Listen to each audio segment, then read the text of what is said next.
Moments of decision happen to be the moments that define you and your destiny. We resist change because our brains are wired that way. Basically, emotional messages in the form of nerve impulses received from the various parts of our body through nerves are connected to the limbic center of our brain. They have to pass through this limbic center to reach the prefrontal cortex, where the actual rational decision making happen. So, what is this limbic center? Limbic center is the emotional center which facilitates our emotional experiences. It is because of this limbic center we experience emotions. Limbic center is also responsible for the reflex action.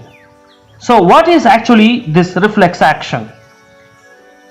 Let's say, when you touch something that's very hot, immediately without knowing or even thinking, you take back your hands. So this process actually is called reflex action. It is also linked to your central nervous system, which is the epicenter of your unconscious mind. One of the most important characteristics of limbic center is it is designed in such a way that it is designed in such a way that to protect us from dangers, discomfort, stress, pains, or any unpleasant experiences. Limbic center is also responsible for panic attacks, seizures as an immediate response to the stress. It could be in the form of stomach aches, headaches, ulcers, chest aches, so on. This is basically a subconscious response to stress and trauma, etc. It is the way our brain protects our body from extreme emotional pains without sabotaging our body system. So whenever we want to bring in change, the limbic center prevents us from taking actions or execute change. Example, when you want to reduce body fat by going for early morning jog. So in the morning you want to get up. But why you can't get up? It is because of this. Your limbic center is actually preventing you from getting up early. Also, there is something what we call the science of neuroassociation. So what is neuroassociation? Basically, your brain unconsciously has defined certain events, certain things, certain aspects of your life as either pain or pleasure. So why you can't get up in the morning? Basically, your brain perceives that it is a painful experience. It is associating more pain to getting up early rather than associating more pleasure to the after effects of your jogging. Like it can be in the form of fat loss in your body. You can be free, you can be running, you can do whatever you want. Your body will listen to your mind rather than your mind won't be listening to your body. Limbic center prevents us to wake up in the morning, and also it prevents us from doing anything that is harsh. So whenever when you start working out in gyms, there will be quite a lot of pains. That's why most people won't be continuing their workouts after a certain times. Why? Because it's very, very painful. The response is this: the limbic center and the neuroassociation what your brain has created to that. So how do we stop this behavior? No, this is basically why we are not actually able to change our behavior is there is a subconscious response to this, and the next one is this neuroassociation. So to counter this subconscious resistance to change, in Atomic Habits, James Clear says that the habits that we develop on day-to-day basis makes a huge difference in our lives. So how we develop habits? The same thing, the neuroassociation. So we have, we develop habits that are more pleasurable to our body, our unconscious mind. Basically, in Joe Dispenza says that our body is actually our unconscious mind. Now, since our birth, we have so much of data in our unconscious mind that we have perceived it to be either pain or pleasure. As you all know that 95% of our time is spent unconsciously, in a subconscious state. We won't be aware. We will be doing the things that what we have practiced throughout our lifetime. So to counter this, there are two techniques. One that is suggested by James Clear in his book Atomic Habits. The second one is suggested by Mel Robbins in her 5-second rule, And the third one is the science of neuroassociation, as written in the book by Mr. Tony Robbins in his book Awaken the Giant Within You. So in the Atomic Habits book, James Clear says that in order to develop anything, any habit that is very very productive, we need to regularly practice that on a day-to-day basis. The best thing is to start small, because even this is the small things, like what we practice on a day-to-day basis are going to make us big one day.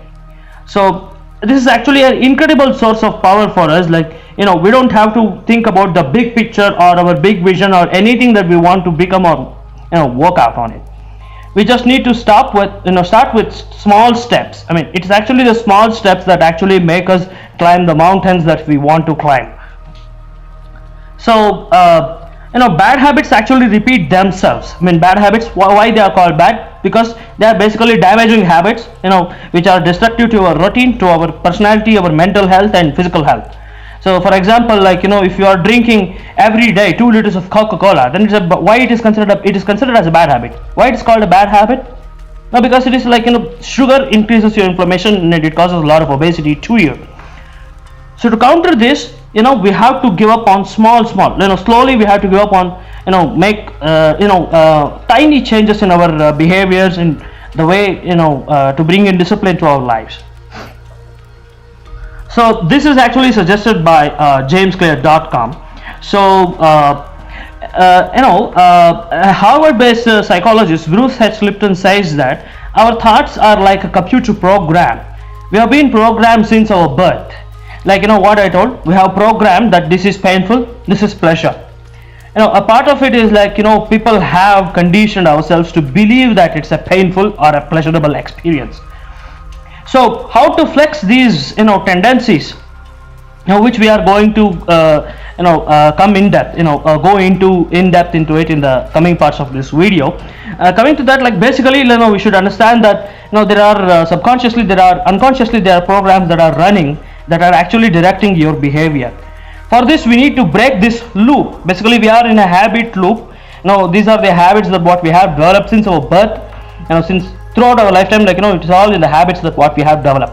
Our thinking is also a habit, because right from the beginning, it can be our parents, the environment with what we have been living in has actually directed certain patterns of thinking that they have made us to follow that. For example, like if you are going to right from your Montessori school, like your teacher has taught you to cut your nails. Like obviously for a person who has consistently practiced that, will actually be cutting his nails. It will be irritable to him, like if they are long enough. So once they become completely long enough, like he cuts it off. So this is one example of a good habit. I mean, the conditioning what our environment, our teachers have done to us from the beginning. Coming to this, like how to break these patterns. So like there are quite a lot of limitations that are imposed by these thought and action patterns that what we have done every day. Like you wake up in the morning, you take bath.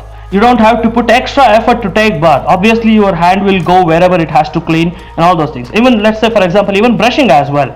No one has to again repetitively teach you every day to brush yourself. Why? Your unconscious mind or your body has already learned that pattern. It will go on, it will be continuing every day. Even if no one tells you or not, you will automatically, it happens automatically. You get up and brush your teeth and go up. So this is thing, like this is an example.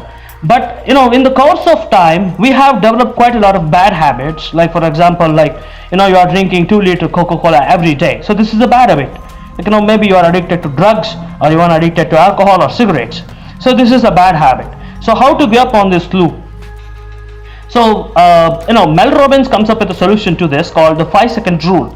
So what is this 5-second rule?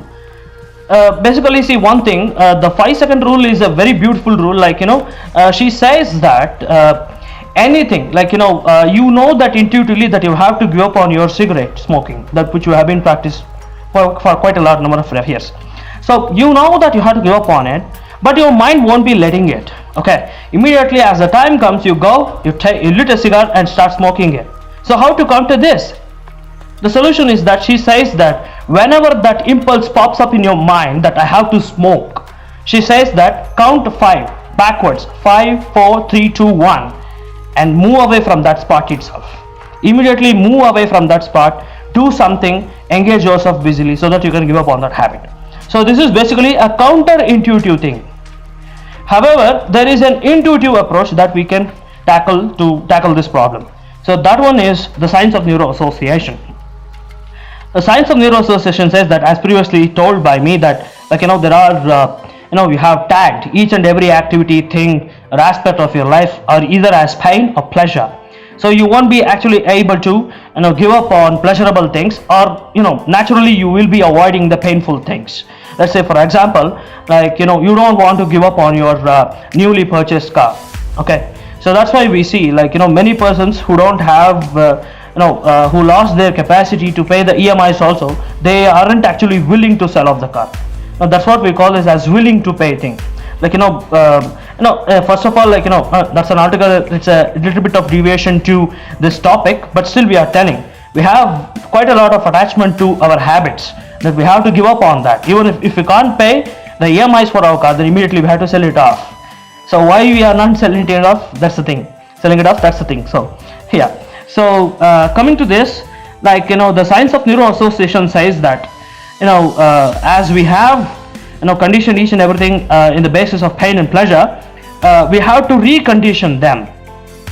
We have to associate more pain to our past self or our old bad habits, and associate more pleasure to our new self and our new good habits. So if you want to give up on your cigarette, you should understand that what was the damage. If you had to ask questions about the cigarette smoking, how much your body is actually it is suffering. You are smoking every day. It is said that smoking one cigarette actually reduces 3 minutes of your lifespan. Your lungs are getting damaged, so your whole body is getting filled up with a lot of smoke, and it is causing a lot of damage to your organs. So you should be aware. Visualize yourself that what will happen if all the catastrophic events that the cigarette causes to you, suppose the failure of your lungs, and suppose if you result in massive cardiac arrest or heart attack. So imagine yourself, so much of painful things are going to happen if you want to give up, if you don't give up on your cigarettes. Now imagine your family crying for you when you have had a massive heart attack, when your vessels are blocked and you are suffering from cancer. Do you want to suffer for it? No. There's a lot of pain here. So you should understand that associate more pain to cigarette smoking and associate more pleasure to quitting cigarette, to living the life free of cigarettes. Visualize yourself both pain and pleasure. Say that, oh God, I'm so happy that without cigarettes, imagine yourself how pleasurable it will be, how pleasurable life would be if you give up on your cigarettes. And also visualize how much of pain that you are going to suffer by suffering from cancer, by suffering from cardiac arrest and blockages in your heart vessels, and it may also cause death to you. And also think about your responsibilities. Think about your family and who want to give up. What happens if you die? Who will be responsible for your family? Who has to take care of them? So this is the science of neuroconditioning. The basic problem is this: you have associated more pain to good things, constructive things, and you have associated more pleasure to all destructive things. NAC, neuroassociative conditioning, the intent is to reverse that. Associate more pain to all destructive things, associate more pleasure to constructive things, so that you can improve and achieve your mission and your vision as well. Hope this video is useful to you. Thank you so much.